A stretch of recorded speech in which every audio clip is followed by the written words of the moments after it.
Yo, it's me, Doncho, and welcome back to the Hideout, you guys. Once again, glad you guys can make it. And as you guys know, we're talking about chapter 119 in Jujutsu Kaisen. Uh, it's a lot to unpack in 119. Um, so as we usually do before we get into the chapter, intro.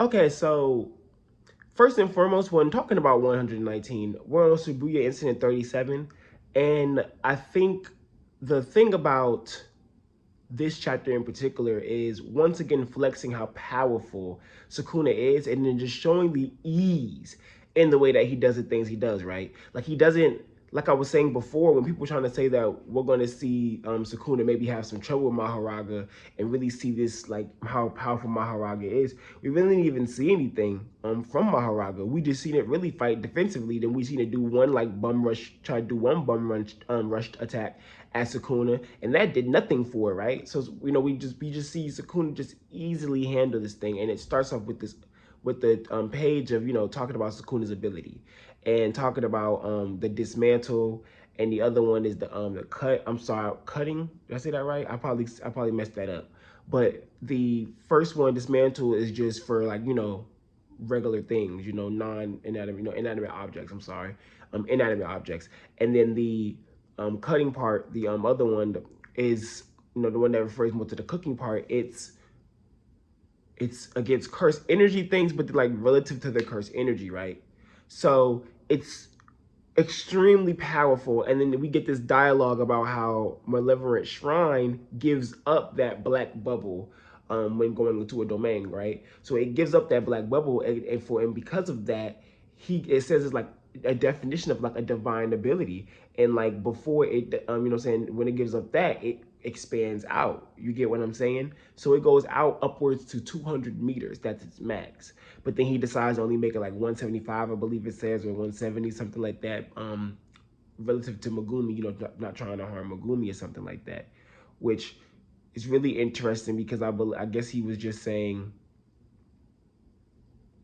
I guess, so that distance from where he was at out to where Megumi was like 100, was less than 170 something meters, which makes you wonder, as we seen, all the whole building and that whole thing collapse, and and those people get killed, and we literally see Akutami do a reference to Inumaki, and the girl talking about how Inumaki is there, and I don't know if that was done to show thoroughness. It was reasons I think that was done by Akutami. The first reason that was done by Akutami is to show thoroughness, that these people or what they're going through, and just letting us know what their perspective is of what's going on while they're in Shibuya, when showing their deaths like that, their tragic deaths like that.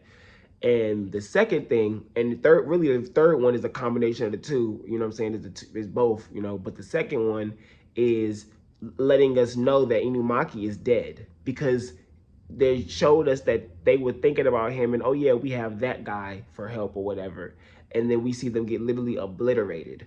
And so it just makes me wonder, like, is Inumaki dead? You wonder, like, it makes me think, okay, so was he in that radius then? Was there in that radius, and now he's out, he's gone, he's cut out?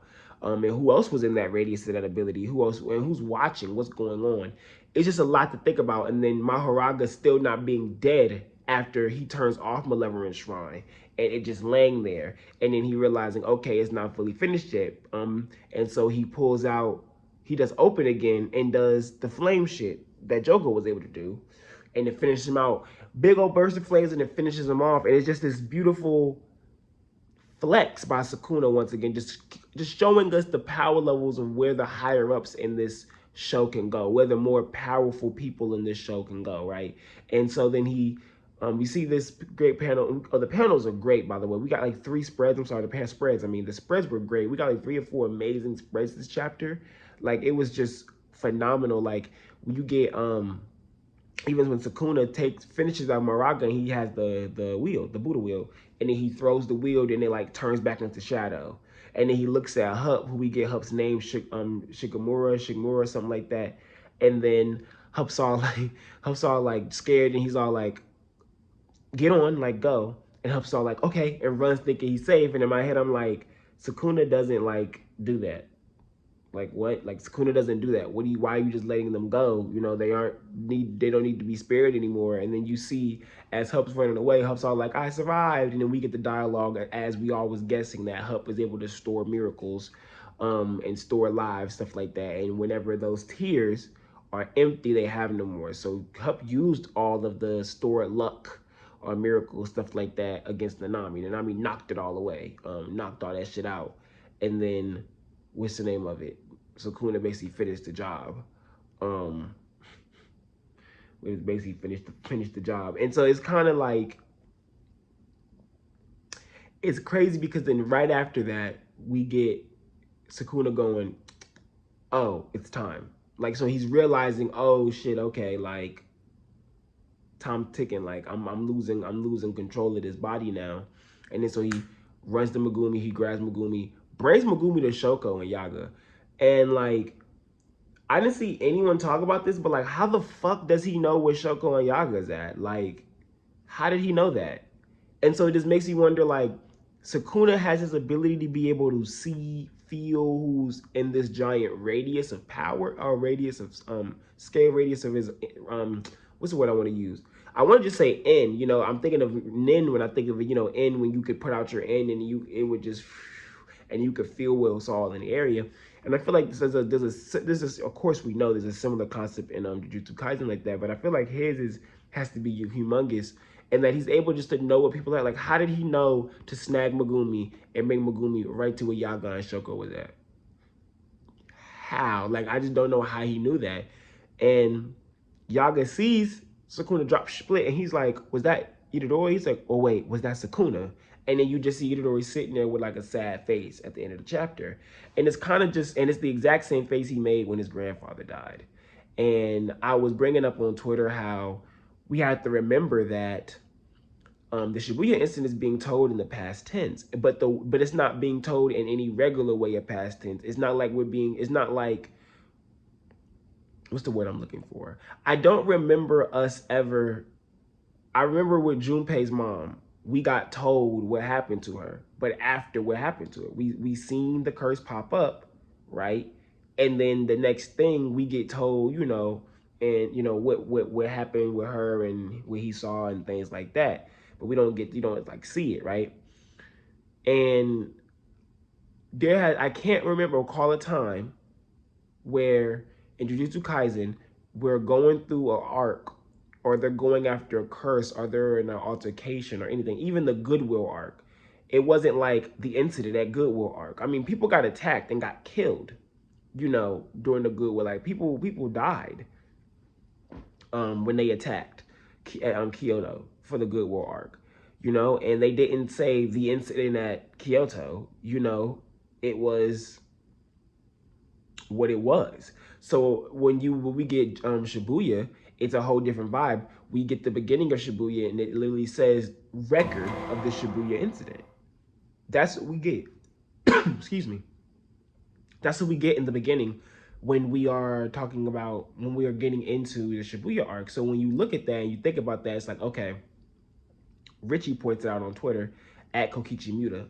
Yes, the name, Mekumaru's real name, at Mekumaru's real name. You guys know him.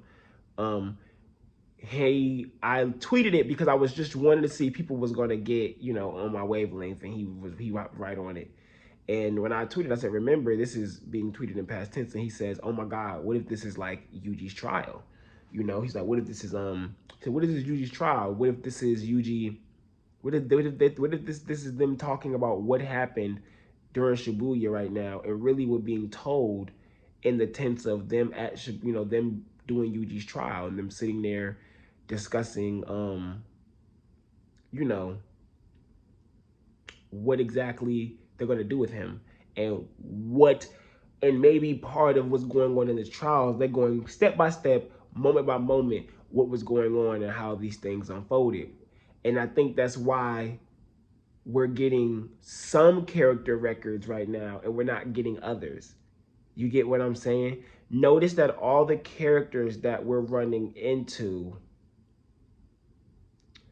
have this, not character I'm running into, the moments that we're running into. So we haven't seen Mahito yet. Why haven't we seen Mahito yet?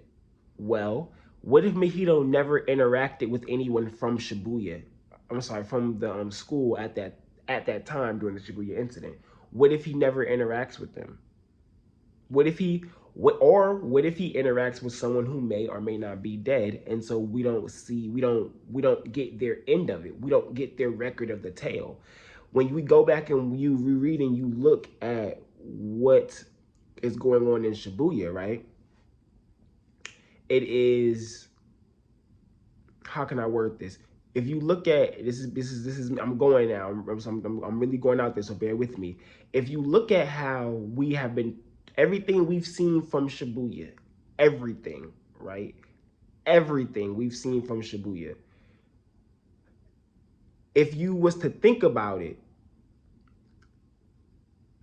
it would make sense that we have record of what happened, right?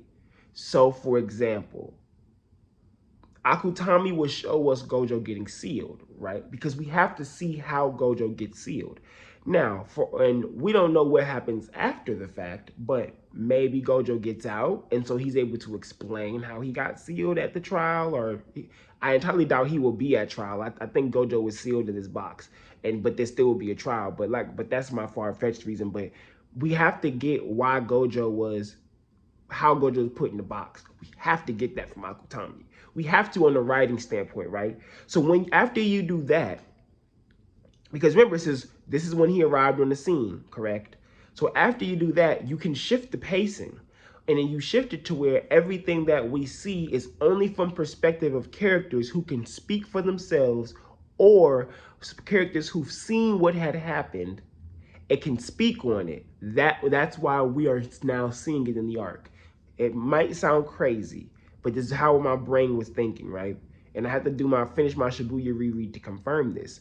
But for example, when we finish Gojo getting sealed. So once Gojo gets sealed, now that's when Akutami decides, okay, I'm now doing perspective switching. I'm only going to show things that happen and that can be explained by characters later, right? So then we have Gojo being sealed and them talking about what they're going to do um, to Gojo, right? I'm sorry, to Gojo, right? How will we know what they were saying? And why will we be able to say that that can be reported to in this trial?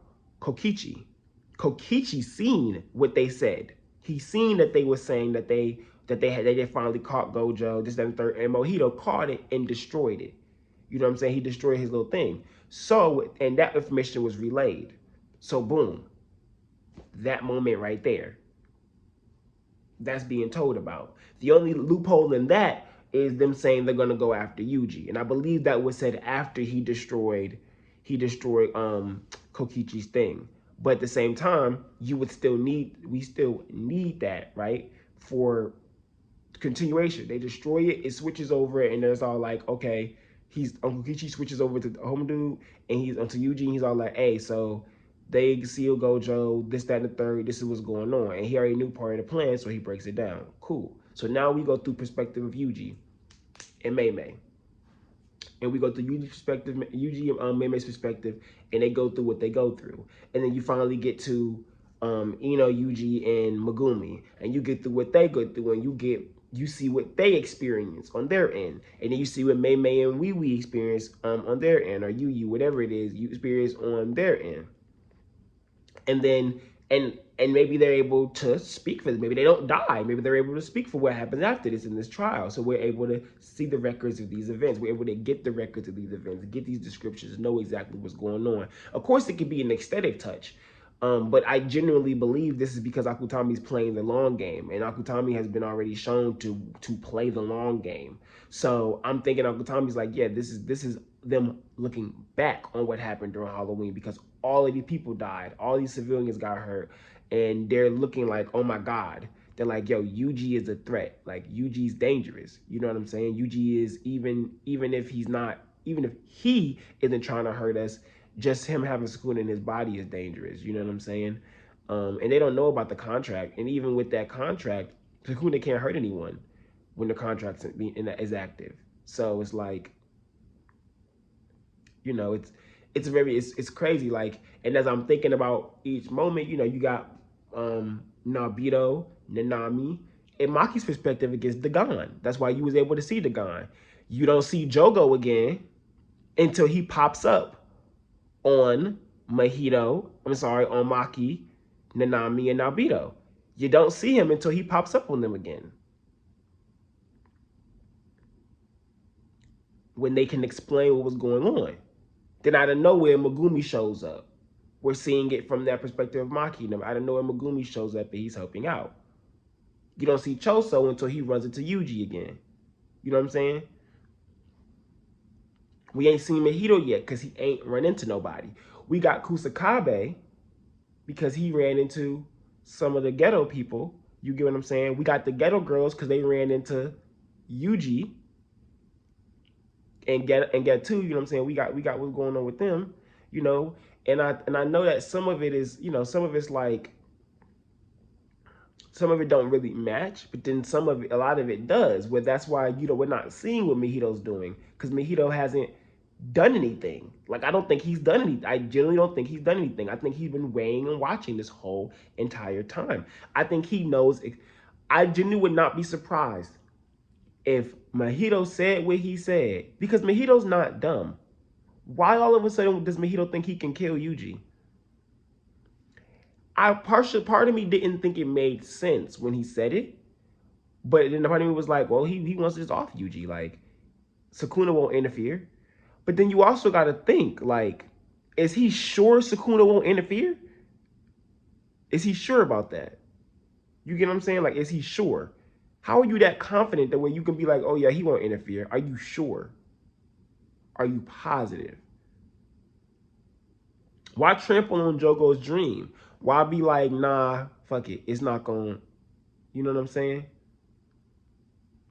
Even if Choso's saying he wants to kill him, it's like, I don't know. It's very interesting. I wonder what Akutami was going on. I'm glad everybody was seeing how I was seeing it. Everybody wanted to talk about maybe Yuji is on trial. And I just really wonder, it was Malevolent Shrine was such an amazing ability to see, and it was great, but I don't even think that was the highlight of it for me. I think the highlight of it for me was the end, and seeing Yuji get his body back and his face of sadness, and us being able to now see where these characters are going to go and how they're going to develop and how the dynamics are going to change. I'm excited for it, and I hope everybody else is excited for it. It's going to be really cool, and I know Akutami has a lot in store. So I think sooner than later we're going to be seeing more greatness from Jujutsu Kaisen. We're going to be seeing another masterclass probably arc, and probably a lot of masterclass moments coming up. So stay tuned. You know, as I always say, if you like this video, hit that like button for me. If you dislike this video, hit the dislike button. Tell your friends about me. Anybody you know who likes Jujutsu Kaisen, share my videos, you guys. I really would appreciate it. Hit that subscribe button if this is your first time being here, or if you've been here before and you just ain't want to subscribe yet. You know, you ain't got to spend no money. Just hit the sub button, hit that bell icon, watch a video, laugh, chill, enjoy yourself. You know, you know how it go.